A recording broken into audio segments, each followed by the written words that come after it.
कर्पूरगौरं करुणावतारं संसारसारं। ओम शिवाय, जय माता दी। पुनः स्वागत है आप सभी का। चलिए हमारा विषय ले लेते हैं। केस बहुत सारे आते रहते हैं, तो उसमें एक विशिष्ट मैं आपको अपना अनुभव बताता हूँ कि एक केस ऐसा आया था और उसके पश्चात एक अन्य केस भी आया था। तो दोनों की शिकायत यह थी कि हम तो कुछ भी नहीं करते हैं और आपको तो गुरुजी सब पता है, सब आप देख ही लोगे तो देख लो, हमने तो किसी का कुछ भी बुरा नहीं करा है। और पता नहीं ऐसा क्या हो गया कि कोई हमारे पीछे पड़ गया है। और एक विशिष्ट जो टाइमिंग होती है, जो हमारे घर की जो छत है उस पर पत्थर की बारिश होती है। कुछ इंटरवल के बाद पत्थर जो है वो आता है, टकराता है। बहुत हमने छानबीन करवा ली कि ऐसा तो नहीं कोई शरारत करता हो, लेकिन नहीं। और वो पत्थर भी जो है हम इकट्ठे कर लेते हैं और बहुत सारे लोगों की शरण में भी गए हैं। कोई भक्त हैं, किसी पे कोई सवारी आती है, या एक प्रकार से जो है संन्यास आश्रम में उनके पास पत्थर भी लेके गए हैं। लेकिन हमारी समस्या का जो निदान है वो अभी तक नहीं हो पाया है। तो केस स्टडी करी, क्योंकि स्कैनिंग के पैनल पे जब डाली जाएगी, एनर्जी डाली जाएगी, तो असल पिक्चर जो है निकल के आती है। यह जो केस है इसको आप ऐसे समझ सकते हो कि बहुत जो बेकार कंडीशन हो चुकी है और बहुत ज़्यादा आगे भी बर्बादी खड़ी हुई है, ये उसका संकेत है कि आपके घर के ऊपर पत्थर बरसते हों। और ये कोई भी इंसानी हरकत नहीं है, मतलब कोई इंसान नहीं है वहाँ पर, कोई आदमी नहीं खड़ा हुआ है कि जो ऐसे पत्थर मारता हो। किसी के पास इतना फालतू टाइम नहीं है और ये रुकेंगे ही नहीं। क्यों नहीं रुकेंगे वो आगे मैं आपको समझाऊंगा।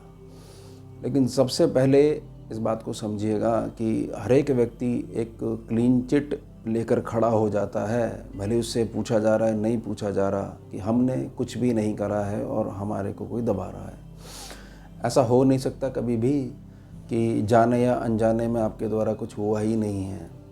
और जब आप किसी के पास जाते हो और बहुत ज़्यादा ये अपनी जो वाइट स्लिप है, वाइट कॉलर जो दिखाने का प्रयास करते हो, वो वही करते हैं जो एक्चुअल में बहुत ज़्यादा टेढ़े मार्ग पे चलते आ रहे हैं। और अब उनके ऊपर मुसीबत ऐसे पड़ गई है जिसका सॉल्यूशन उनके पास नहीं है, तो हाय हाय करते घूम रहे हो और बार बार वाइट कॉलर अपना चमका के दिखा रहे हो कि देखो हमने कुछ नहीं करा, देखो हमने कुछ नहीं करा, सब लोग हमारे दुश्मन हैं, शत्रु हैं। हिस्ट्री में जाया जाएगा तो समझ में आएगा कि खुद ही आपने बहुत सारी चीज़ें जानबूझ के बिगाड़ रखी हैं, अब वो बिगड़ गई हैं। तो अब आप बचने के लिए इधर से उधर भाग रहे हो, यानी कि चीज़ आपके द्वारा ही करी गई है और आप मानने को तैयार नहीं हो। तो दो केस बताता हूँ। पहला केस ये है जो जिन लोगों को बहुत ज़्यादा बुखार चढ़ता है कि किसी ने बताया हमारे को वो ज़मीन के नीचे बहुत सारा धन है।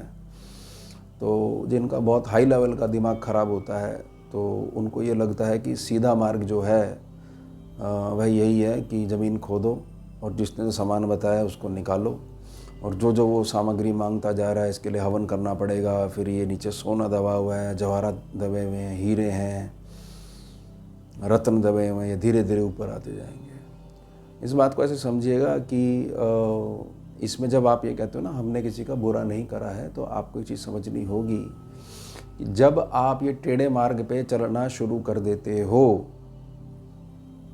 कि किसी भी रूप में पैसा आना चाहिए और आपकी केवल भोग दृष्टि है, आपने ऐश करनी है उस पैसे से, जब आपका कमाया हुआ ही नहीं है तो आप अधिकार कैसे जता रहे हो?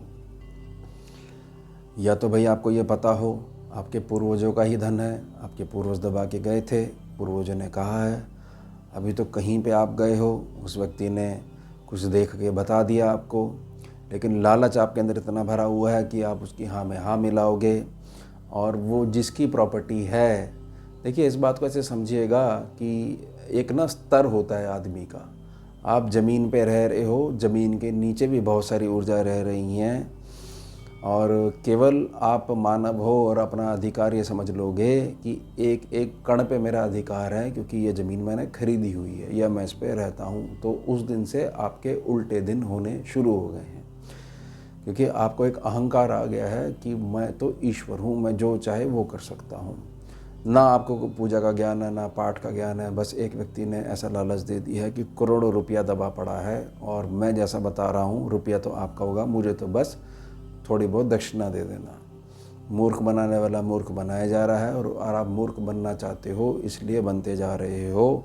इसलिए ही जो मैंने शुरू में प्रार्थना करी कि वाइट कलर चमका रहे हो, बहुत ज़्यादा चमका रहे हो कि देखने में ऐसे लगे कि हमारा तो कोई गलती नहीं है, युग है, कल युग है और बहुत ज़्यादा हम तो गाय हैं और व्यर्थ में लोग हमारे को सता रहे हैं। शुरुआत आपने करी है, जो आपकी जो ये जो बला जो है लालच वाली, ये जो पैदा आपने करी है, ये बीज आपके अंदर आया है, तभी जो है आपने व्यर्थ में ये ऊर्जाएं हैं या ज़मीन के नीचे की कोई भी चीज़ों से छेड़खानी शुरू करी है। आपने जिसकी प्रॉपर्टी छेड़ी है वो अब आपको छेड़ेगा ही छेड़ेगा, इस बात को ध्यान रखिएगा।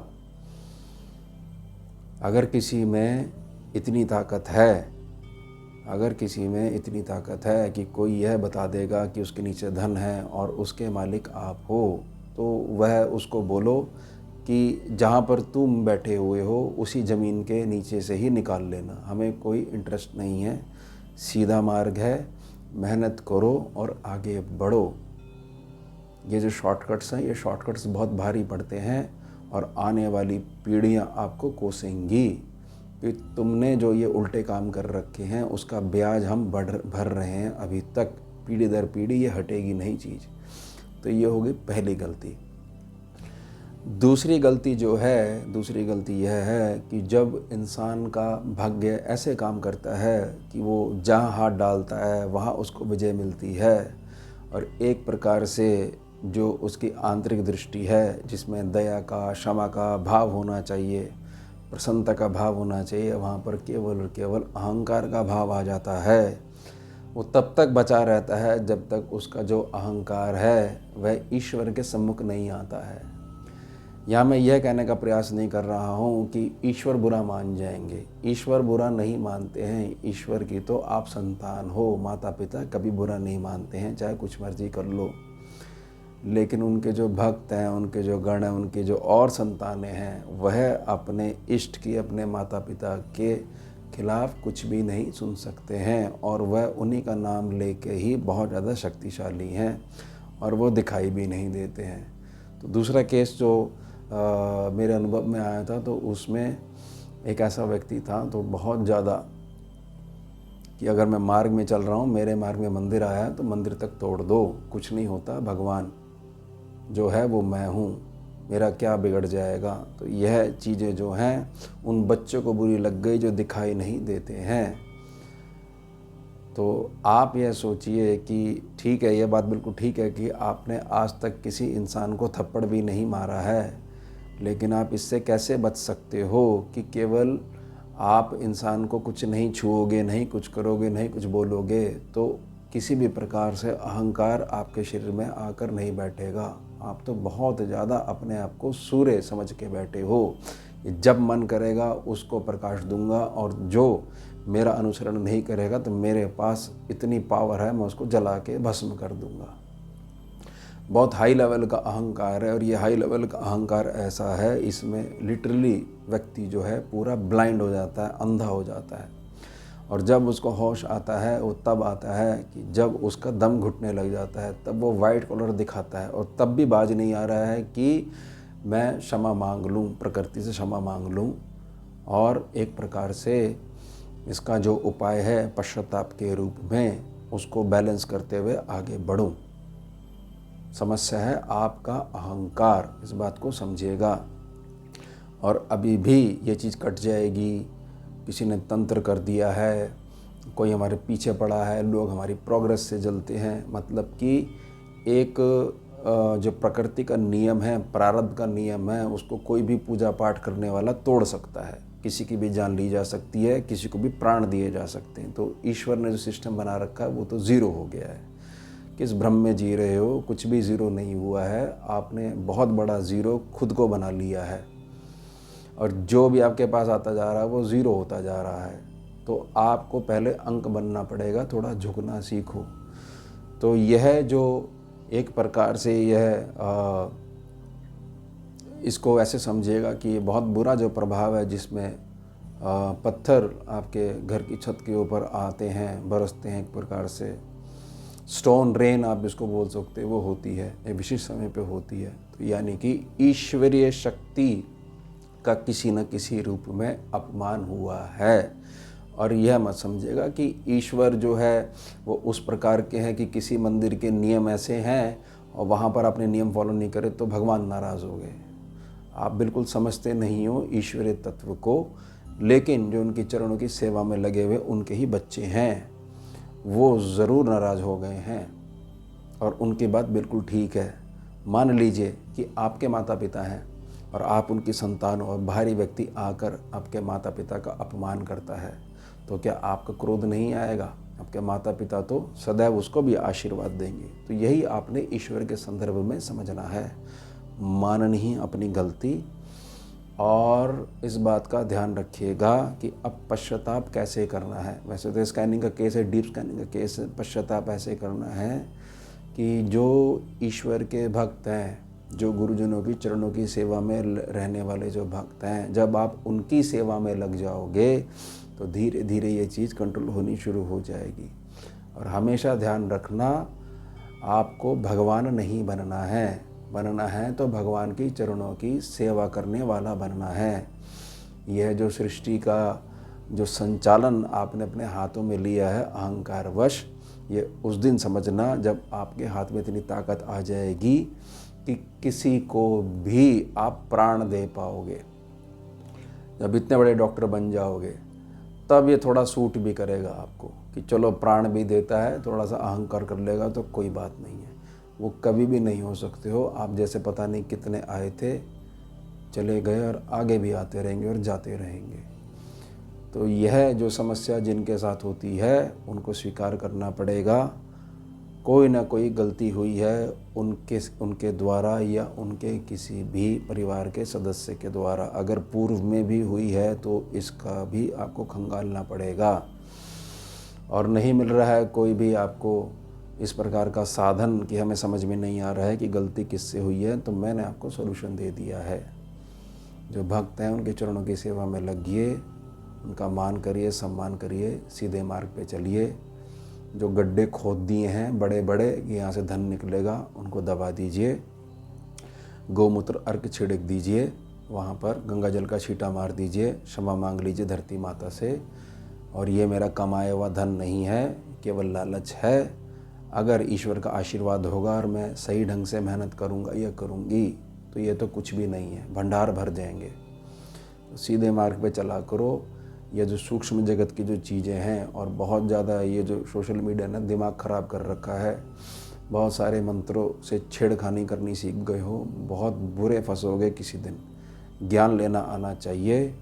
ये जो एक आदत बन गई है शॉर्ट में चुटकी बजाकर जो है बिल्डिंग खड़ी कर लेनी है, ऐसा कर लेना है, ये सोचते रहोगे, आधी उम्र बीत जाएगी, अंतिम समय आ जाएगा, सोचते ही रह जाओगे। सही ढंग है चलना शुरू करो, संकल्प करो, सीखने का प्रयास करो।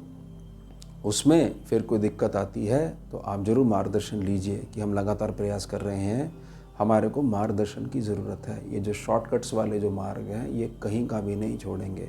और ये ध्यान रखिएगा, कोई कहीं जाता नहीं है, इस बात को बहुत ध्यान रखिएगा। किसी न किसी रूप में बंध जाओगे। तो ये जो धन वाली जो चीज़ें हैं, और यहाँ से ऐसा मिल जाएगा, और कोई चीज़ हमें ऐसा बता दो, कोई पासवर्ड ऐसा दे दो, कोई लॉटरी निकल आएगी, इन सब का कोई फ़ायदा नहीं होने वाला। एक तुक्का है, तुक्का एक ही बार लगा करता है, रोज़ रोज़ नहीं लगा करता। रोज़ रोज़ जो है वो आपकी मेहनत होती है, आपका ज्ञान होता है। तो बड़ी प्रार्थना रहेगी, अदरवाइज़ बिल्कुल भी मत लीजिएगा। सीधा मार्ग चलोगे तो बहुत ज़्यादा प्रसन्न रहोगे। नहीं तो आप देखिए बहुत कुछ आपके पास होगा लेकिन खोए रहोगे अपने दुखों में, और आपसे अच्छे वो रह जाएंगे जो बिल्कुल सीधा मार्ग चलते हुए आए थे। ना उनको किसी का देना है, ना उनको किसी की बात व्यर्थ में सुननी है। सा प्रेम सा परिवार वो खुश हैं, और आगे भी उनकी पीढ़ियाँ जो हैं वो ऐसी फलती फूलती रहेंगी। तो बड़ी प्रार्थना रहेगी कि हमेशा पहले अपने कॉलर को देखा करो, अपना झांका करो। ऐसा कभी भी नहीं हो सकता कि 2 हाथों से जो ताली बजती है उसमें आवाज़ भी आ रही है और आपका केवल एक ही हाथ प्रयोग हो रहा है, ऐसा नहीं हो सकता। दोनों हाथ लगे हैं आपके। अगर एक हाथ है तो आवाज़ नहीं आएगी, यानी कोई भी चीज़ आपको परेशान नहीं करेगी। बहुत ज़्यादा इस मार्ग को ऐसे मत समझिएगा। अध्यात्म मार्ग है, आप पूजा भक्ति करिए, पाठ करिए, अपना जो आपको ठीक लगता करिए। अगर आपको ऐसा लगता है कि आपने बहुत दुख देखे हैं और ईश्वर नहीं है, ठीक है, आपको लगता है मत मानिए। लेकिन इंसान तो दिखते हैं आपको, बड़े बुजुर्ग तो दिखते हैं, उनका भी पेट है, उनकी भी सेवा होनी चाहिए। आप भी उम्मीद करते हो ना कि आप ही कोई सेवा करेगा, तो बस जो जीव हैं, जो बेजुबान जीव हैं, उनकी सेवा में लग जाइए। मत मानिए कि ईश्वर है या नहीं है, छोड़ दीजिए, सेवा करनी शुरू कर दीजिए।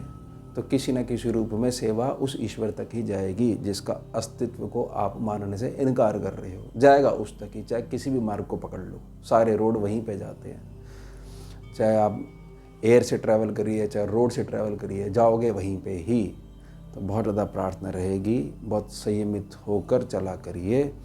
व्यर्थ की चीज़ें हैं, साथ में लग जाएंगी तो लक्ष्य से भटक जाओगे। बहुत लंबा समय आपका इन चीज़ों से लड़ाई करने में निकल जाएगा। क्या फ़ायदा होगा? जीवन ऐसा नहीं है कि गारंटी है आपको कि हर बार मिलेगा ही मिलेगा। तो सही ढंग से चलिए, सही जगह पहुंचिए और अपना आचरण बिल्कुल नॉर्मल बना के रखिए।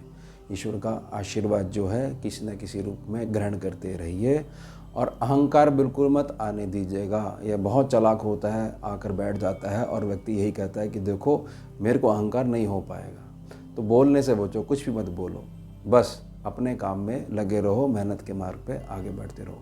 तो ये हो गया हमारा वर्तमान विषय। अब मिलते हैं आपसे अगले भाग में नए विषय के साथ। जुड़िए और जोड़िए। हम शिवा, जय मां। सारम भुजगेन्द्रहारम कर्पूरगौरम करुणावतारम